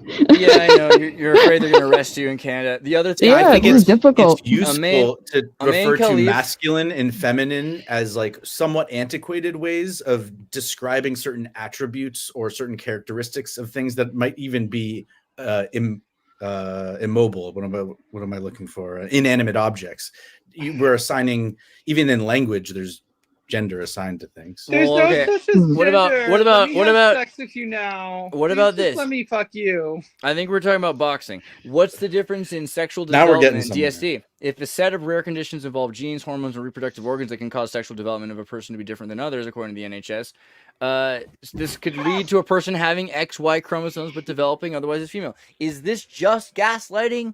Aiden, is this just gaslighting? Do you really think that? I think it's partially gaslighting, but at the same time, it's like it's competitive. I was born with not a foot. Competitive. I want to be a sprinter.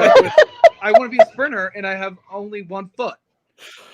So I need extra help. I need a motor to help me. I don't get the analogy at all. But yeah, okay. it's like that's not the way I describe a chick boxer that beat the other chicks up. Like what? No, I'm It's just just a big saying, woman. it's just like, oh, too bad. Life's too bad. You can't play that sport. Like, I think a woman is just someone who embodies a woman. No, the sacred woman. I'll tell you guys a funny story. I happen to have. When too Roe v. vague. Wade was overturned, I went out to a bar with a few of my friends, and there were some degenerate girls that were like bar rats, but they were like 22 or 23, and they kept on talking about Roe v. Wade, and we were like, stop talking about it. We don't care. We don't care. They get so angry, and then I just go up to them and I say, men can get abortions too. Yeah. And they couldn't. Why are you talking this way? But they couldn't exactly say why, because I was like, really? I can get an abortion. I'm a woman. And then they just they're like, go home. Go home. They were so angry that they were just frothing, but we're just slightly pointing out that, in other words, you sympathize. In other words, you of all people should sympathize with a man. Because you were exploited, you were manipulated, you were ostracized for not being a member of their little elite insular club that was not decided by choice, but by some discriminatory practice about your body type. And in other words, you overcame that by identifying as a woman, nullifying their superiority complex. Yeah, I know. So in other words, you're pro-trans because you know that's the only way to deal with feminism. You're it's like, all right, I'll go into your bathroom. Oh, you don't want to be around my dick? All right, I am a woman. Refuse to speak on this subject. You guys know my stance. Using the word feminism to me is like using the word assault weapons, and it's so much more nuanced than that. There's many different waves of feminism. I don't know. Of course, Andreas knows. I'm trying to use his own diction. I'm trying to. Yeah. I'm just saying. I love. One of my favorite persons on this subject is Keffels. Because by the way, Melissa, thank you for trying. I appreciate that. Even though I'm sorry, Melissa. I'm sorry. I got her mad. No. I think she. It was Andreas' fault. She answered, and he said, "No, you're wrong." Yeah, I was like, no. A woman isn't because that was because there is no sufficient answer. I literally brought Melissa in to argue against that point. I was like, look, I just said, here's something people will define a woman by what a woman does for me lately. And I don't like that. I want to hear another alternative perspective from someone who's been forced to be a woman all of her life, told she's a woman, identified as one. And for her to say, yeah, just, you have to keep up the vibe. It sounds like you're saying you have to keep the pack to the postman. You know what I mean? That's not what a woman is to me. You don't have to promise to uphold the honor and the value of being a woman. That's clearly not what's going on out there. The idea of the divine, sacred, feminine, and especially in a culture where we come from, we talk about, right at the beginning, you talked about Eurocentrism, and it's this, we kind of come from a medieval people, and we have this neat, tidy 500-year history that we pretend, and actually does a pretty good job of establishing a canon of how things got into the place they are, which is a nice trick, but is not nearly an accurate representation of the thousands and if not hundreds of thousands of years of human history. And I think that it's easy to fall prey again to the paradigms that are established by the norms that are set up, and then continue to view the world through that myopic 500 world lens that we are kind of given as a basis to work from. But there's a little lag there, but I think are you? Yeah, I paused. Mr. Burn, how's it going? How's it going, everyone? Hey, ladies. Hey, Canadians. Well, I'm Canadian, right? I got to watch what I'm going to say or Trudeau's going to lock me up for 2 years. So that's why. That's why I got to stop trying to bring my Canadians on. You realize MPL. Yeah, I know. You're just baiting us to get into these controversial see someone retweeted topics. Something in England. There was a kid. Neil deGrasse. Hold up. Neil deGrasse came out today or in the last 2 days or something like that and tried to claim that an XY, I think it is, does not make up, the chromosome doesn't make up a woman. So it's like you have TV's leading actor, scientist, wannabe scientist, more like astronomer. No, not a He does. He's never claimed to study biology. I would call him more of a gatekeeper, but that's my opinion. He doesn't really do any science anymore. Yeah, and now he's trying to claim that no, chromosomes do not determine genetics, even though he's sure there's this thing called genetics where literally the sexual chromosome is what determines the sex of the animal, right? Of the species. But it'd be like asking Joe Rogan about football. He doesn't know anything about football. I guess. I don't know. It is a weird idea because traditionally, I mean, that's the thing we're always going to go back to. Well, traditionally, biologically, the feminine has genetically coded the non-mutagen DNA, having XX. But what if we end up in a future where everyone's mutant, everyone has XY chromosomal changes, and the only way to breed is through transhumanist CRISPR? Yeah, that's not that unlikely. We all become I believe in a history where we have like 5 or 6 other fuckholes that we can all have, and we just meet each other. We just punch each other. This is your dream. Well, hold on, Andreas. Violence. The scenario you just presented, guys. The scenario you just presented. If you have an aging population, let's say there's only 10 people left of this really specific tribe that speak this language. Okay, but we got 8 billion, so I guess they're trying to get rid of some of them from reproducing. They're no longer They're no longer of reproductive age, and so this idea of transhumanist or using technology to extract the remaining eggs from the women who are postmenopausal, and then somehow again extracting the male end of the equation as well. And instead of just cloning them, they're actually continuing to produce members of their lineage, even if they're not. What about spiders? Spiders, the females eat the males, and then it's like amphibians. It's like if there's too many frogs, some of the females, some become males. So what sort of dystopian future do you want? Or all of them? Do you self-identify as a stick bug that's going to be able to reproduce asexually? Like what sort of? I didn't know this was a conversation about what anyone wanted or thought was going to happen. But I honestly think what is. I do think Bernie's point is relevant. That I've never done the research myself, but I do think a lot of it will be elective. We're moving towards a telescopic evolutionary track that's faster, exponentially faster than evolution. And people that breed livestock, this isn't really even a conversation. You either acknowledge this about mammals and the way that their genitals act and like come out when they reproduce in mass numbers, and that there's going to be these oddities. They're called for goats, they're called free martins, and that's where the symbol of what is it, Satan, or as the Baphomet, as the goat, the androgynous goat, is because in a goat herder, again, they hear humans arguing about this stuff, and they're like, look, let me introduce you to this like member of my herd, and then you guys can like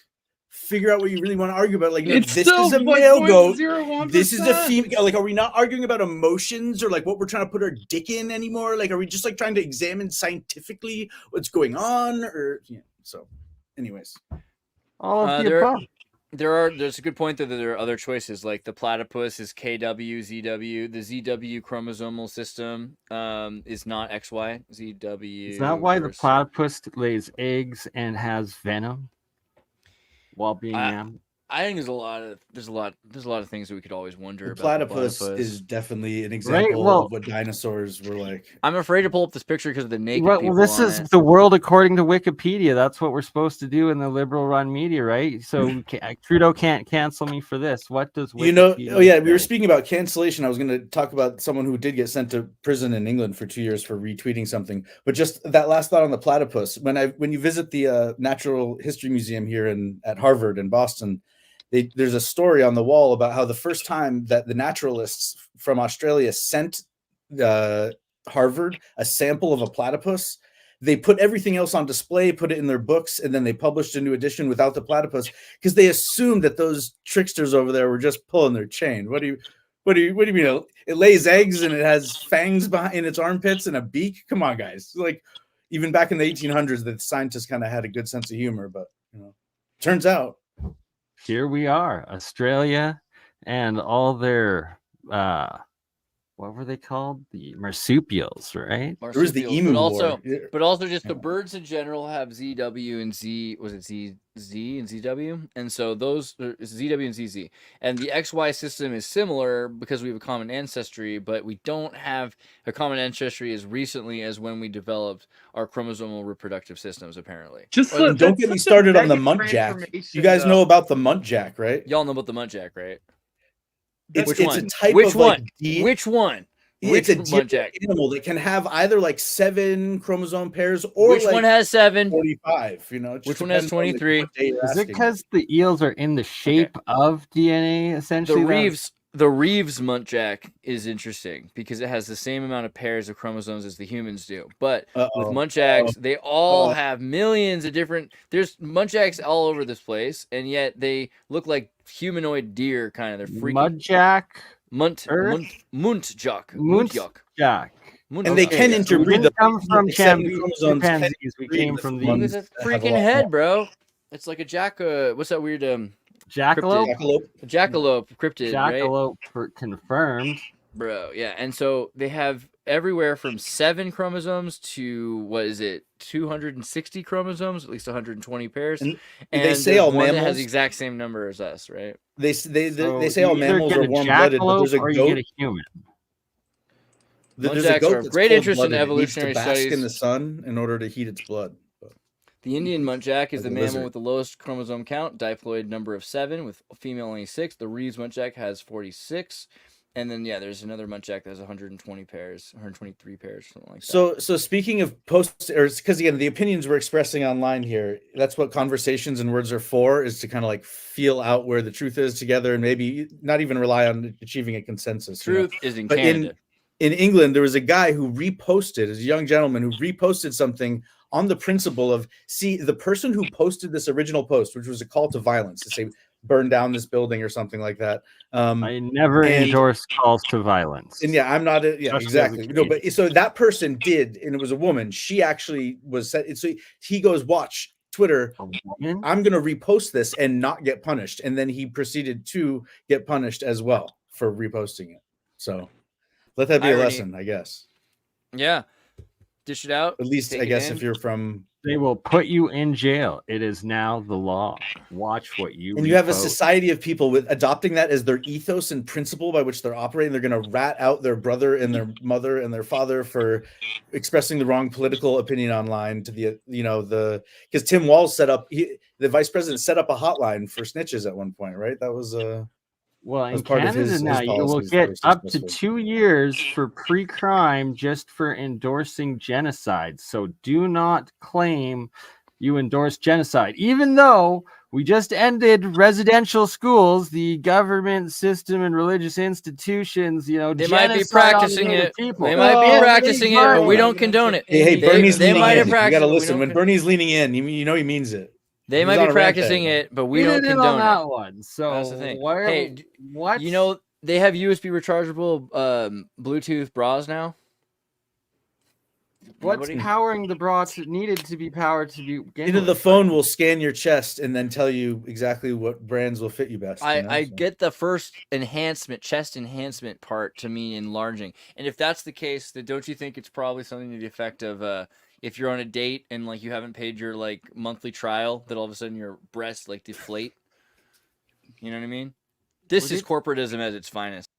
Would it be accurate to state that it became okay to like just question what a woman is when a bunch of men started asking it, as opposed to like, what do women say? You never really hear what women say. My theory is this. I tried getting one, but she was afraid she's going to get arrested. I think that that's an interesting point. Okay, go ahead. Women, my thought is again with the what have women done for me lately? Who are you is what you've done for me lately. So women have been for a long time housekeepers, slaves, exploited, in every way, for sexual favors, for eye candy, right? So we have an idea, we have a predisposition of what we think women should do for us. Now, there's maybe reasons why we've exploited women and not as many men. There are a lot of men that have been doing the same things in the streets of San Francisco and New York, so I don't see why women are considered to be the this thing.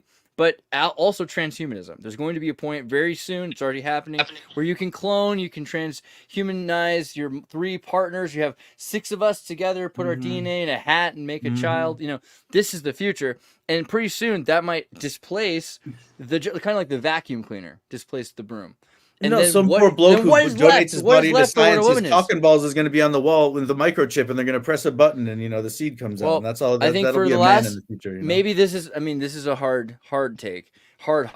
But maybe the real thing here, the real progression is women have been for the last 100 years prepared for the inevitable, not needing to be responsible for the jobs that they had to for evolution.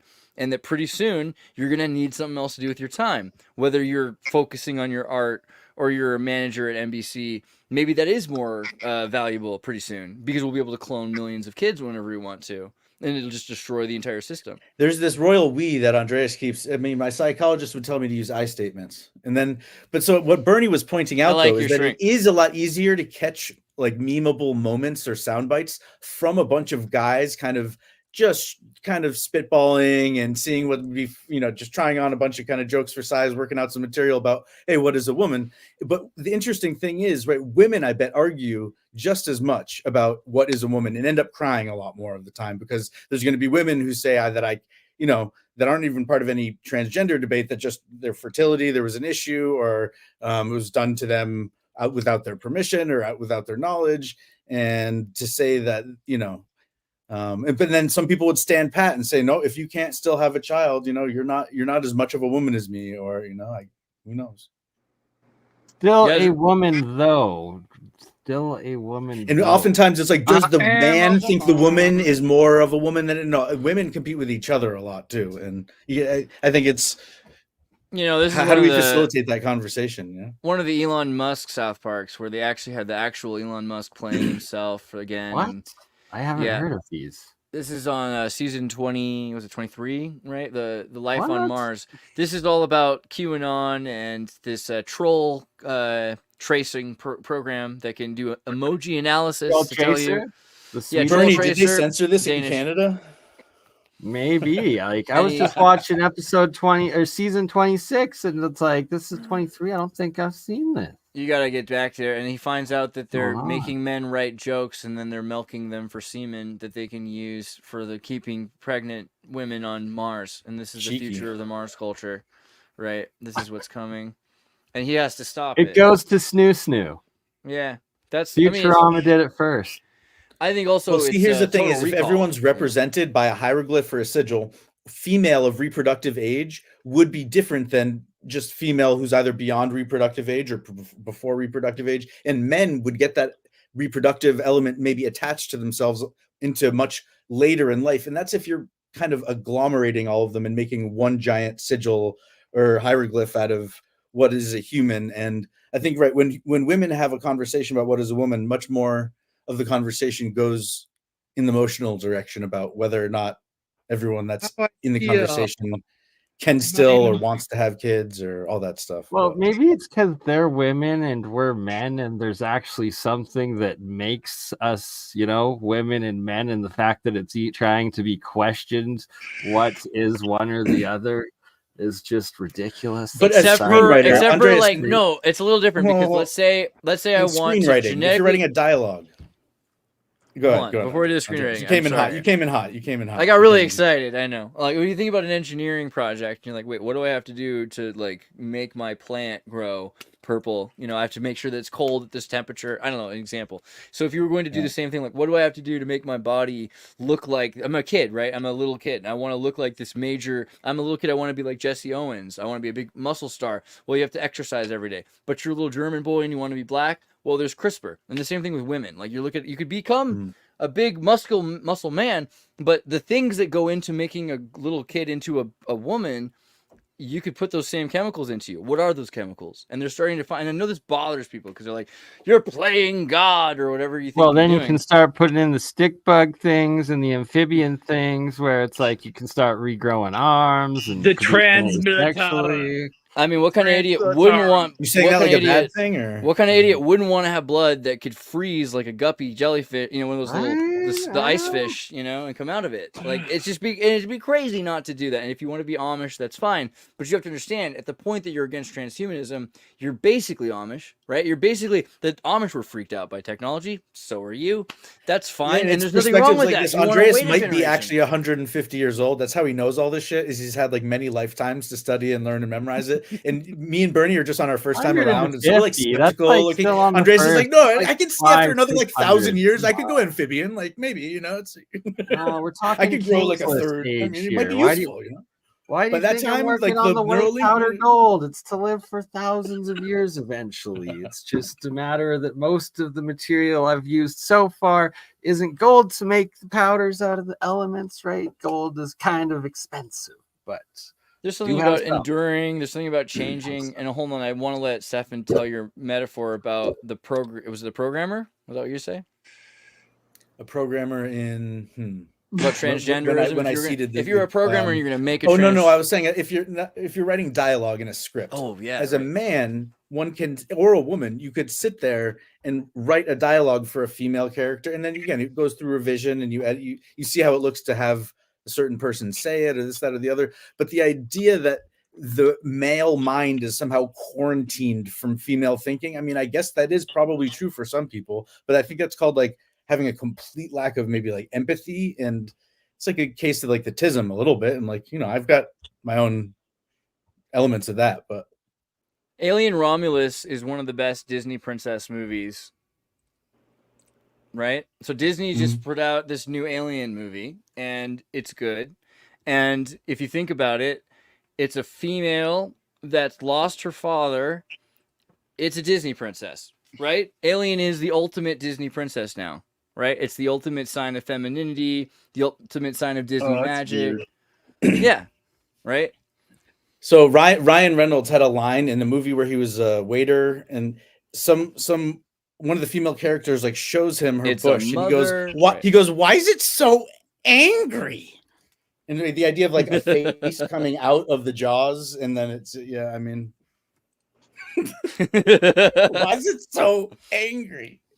Sorry. There's something. The idea that our culture points at GM from a lot of other cultures, but there's kind of a good question though. But it's like you got to rage out to be able to want to murder something and eat it, right? You just have to get so hungry, you're angry, and then you're just and then you know the alien wants to eat you. That's why it's so angry. If you asked an African guy, you know, about what made a man or a woman, and he was from his tribe. You know, like our buddy Ibiza, for instance. He'd probably just point to the women and then point to the men, no? No, I think he would. I think so. What Ibiza, I'd like to get Ibiza on this to actually confirm this, but I think you said this before. See, they even line up there. It's a they here were really confused about it over here, and so they do these little demonstrations in case we're confused to the best of their ability. No, they'll put on whatever costume. It's a simple. No, it's you start out as a kid. If you go through the taboo, and that's the thing, we use the word taboo to be like, oh, you shouldn't do that. That's wrong. The taboo is something you have to do to become an adult, either a man or a woman. And then those are both like priestcrafts, right? To become a woman, you have to learn the trades and the culture. Ritualistically, human tribal nature. It's you're a woman or a man, and then that's because like, as a child they train you. Funny though that it's like there's still even though that's grooming. That's grooming. They're grooming. That's grooming. They're grooming children. They're grooming children into being men or women. And again, some people have 6 fingers. Right. So what about the people that have 6 fingers? Your paradigm doesn't fit them. You need to have speaking. Well, because pretends that they don't exist. But, because what it means to be a woman or a man means that you passed a test, and so there's a lot of men and women today. There's a lot of grown they don't children. Have a third we always category. Talk about these. The third category is the uninitiated. And so you have all of these plebeians that have never become a man or never became a woman. Yeah, there's a lot of Americans like that. How many Americans are like that? Probably most of them. Of a man and a woman, and then you just can't be initiated into one or the other if you become something else.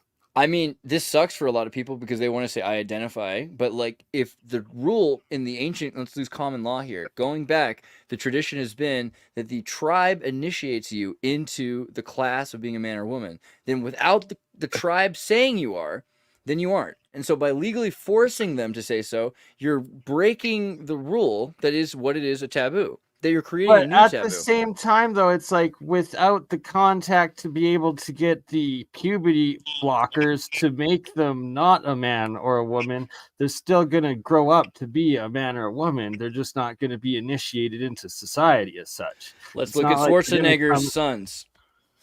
Right? Like let's look at Arnold Schwarzenegger's children, right? So let's see the pictures right there. There's where's the fat one? I feel like that's a sitcom. This is the son raised by Arnold Schwarzenegger on the left. He has another son too. This is the son raised not by Arnold Schwarzenegger on the right.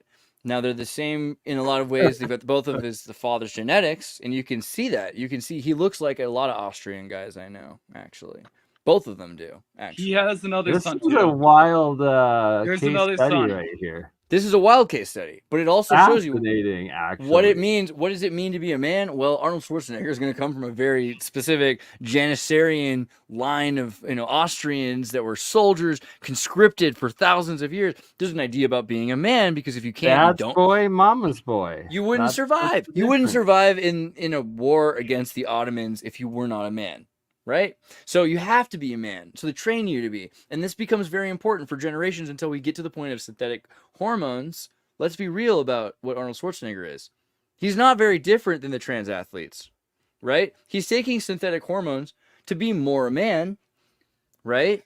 So, Andreas, there's scenarios of collapse of society where the only members of certain peoples that have been persecuted that are left are the ones that are in the hospitals and the asylums. And so there could be kind of seen as the big dumb oaf who might have been fighters earlier in their life and had a bunch of concussions, but they're being kept under hospital conditions. And when all 100%. Shit goes haywire, they at least don't kill the hospital patients usually when you take over.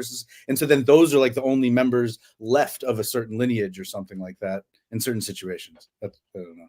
And I think that's an important point. Like I'm really interested in looking at the Mennonites because the Amish have, like we said, they were scared of technology. They waited, and now there's dudes with trucks and Nokia flip phones. They're waiting, but they're still on the email and they're dealing with it. I think it's important to wait sometimes. If there's no reason to protect anything, if you don't have a family tradition, most people don't because their foundlings have been robbed generation after generation anyway, maybe transhumanism mutation for the better, that's a thing. But if you're a Mennonite and you're like, hey, I have to protect this community or something like that, it is incredible because you have 7, 8, 13 kids, 140 grandkids, 1,300 to 2,600 great-grandkids, 10,000 great-great-grandkids. Well, and follow it back up the line, too. If you assume that you kind of have, like, guardian angels, then the idea that you don't have, like, 500 half-cousin uncle things if you're part of that community, unless it's a new trend that they started reproducing at those rates.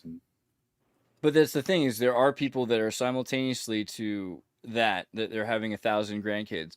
They're having a cat. There's so many people that are just gone. And granted, we've had this before. We've had sterility. We've had plagues. We've had religious piety. We've had castration, eunuchs. We've had so many things. The eunuch thing is interesting when talking about transgenderism. How many men were castrated so they could serve the conquerors who stole their wives and raped them for their new bastard children? Right? This is very common culturally. Well, we right? can put 10 men in a room and kind of put them under the right conditions where they'll design missiles that will go kill people they have no idea where. But the right 10 people in the mix, you can probably get all the technology and but when it comes to growing good cannabis and distributing it in Massachusetts, apparently there's no way. The Cannabis Commission here doesn't even have a charter. It's expired. Again, I'm just kind of ranting here at this point. But. No, I mean, it's you don't really want it to be legal. What? You don't want what to be illegal? Pot. They don't really want it to be knowledge legal. that you need to cure cannabis and like decarboxylate. I think they've already won with hemp. The thing is, we all know that hemp was the most important thing ever, and they figured that's out all they sell now is hemp. It's modified hemp now, though. It's not even weed anymore. The hell, dude. That's the thing. They won the war kind of against hemp. And the worst part isn't even the genetically modified hemp. The worst part of it is that hemp is a thing that you can use to make energy, anything. You can use it to make anything. Fiber. You use it to make it makes energy in anything. And instead what we're doing is we've inverted it. We're using all this energy to part of the water create cycle. this thing, which we're using to a lot of people sit around and do nothing, right? Okay, which so is the most evil, corn- diabolical inversion of hemp. The actually corn scariest needs a certain possible thing. gallons per day. You can flood your field, and certain areas look like if you flew over them at the right time of every day, you'd be like, oh look, there's an ocean with corn planted in it. But in reality, they're just flooding their fields at certain times, and it absorbs at a certain rate into the soil. And then the plants are these magical electrochemical beacons that pump all that water that was in liquid form into the air through some electrochemical exchange where they're belching out oxygen and water into the air, and it is part of, and so hemp does that even more efficiently than corn. And it's like it's seen as a bad thing because it's like a cash crop that is now in Massachusetts. The largest cash crop was cranberries at around $60 to $70 million a year. It is now $350 million as cannabis is the largest cash crop. But again, as far as I can tell, everyone accidentally is just growing souped up hemp, and it's disgusting. And they're trying to get their product to market within 5 days, which is nifty. But then like the herbs are referred to in the Bible even separately than the other plants that we have dominion over. And there's certain things you need to ferment them. It'd be like trying to sell kimchi and like getting like all the Korean people really excited about this new brand of kimchi, and you send it to them and it's not fermented, and they're like, this is just fucking cabbage and water. Like what is, and they're going, kimchi, it's supposed to be like fermented under very specific conditions where it's not going to make me sick, but it has this like, it's like a kombucha type thing, right, Brian, and herb. I didn't realize that as a consumer growing up, and I now have much more appreciation for the amount of science that has to go into the post-harvest processing of this amazing agricultural product that is locally extinct as far as I can tell. And I hope that the seed bank somewhere has got, strain to be cloned from, because the cannabis industry right now, before the bottom fell out because of just overproduction, but now everyone's being sold on terpenes. And it's like, you could ask any real pothead and say, choose from these 10 kinds of weed. This one tastes the best. And you're like, that has absolutely nothing to do with why I would choose which weed I'm going to smoke. I'm not a fucking child looking for a flavored like burst of cherry versus grape. It's like, does this one have the active ingredient or not? And what range of There's something pretty interesting about terpenes. I don't want to make this about that, but there's some, the quality versus the duration are changed. Duration might have to do with your biopharmacologically absorbable THC and delta 9, but there's in other chemicals as well. But the terpenes might actually affect the quality of that experience. Whatever. I mean, so do you guys want to talk about? You're science minded. And I don't mean to bore Bernie and Catboy. Do you know what the concept of an agonist is when it comes to neuroreceptors? Right.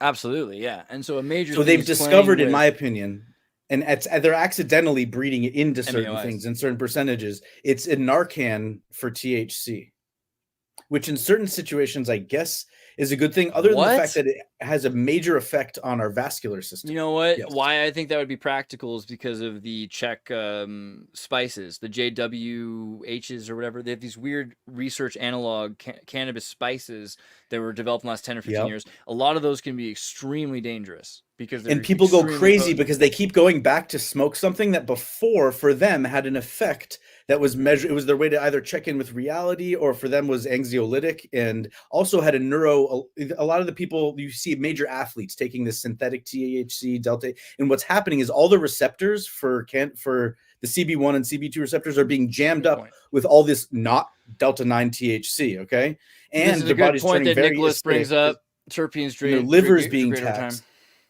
and they're getting very sick, and they're going back for something that was a remedy, and it's actually then live resin concentrates in the refrigerator will probably so careful. And again, terpenes in and of themselves, you can have flavor, and like inhaling a lot of lemon terpenes makes you feel groggy after an hour anyways. And a lot of people would want no terpenes in their extracts, especially when some of the extracts that are sold, they taste like, I don't know, like someone's loaded a whole bunch of cannabis or hemp extracted terpenes, but that's friggin' gross. Whoever had, I mean, it was a neat trend while it lasted, but I hope it goes away. Yeah.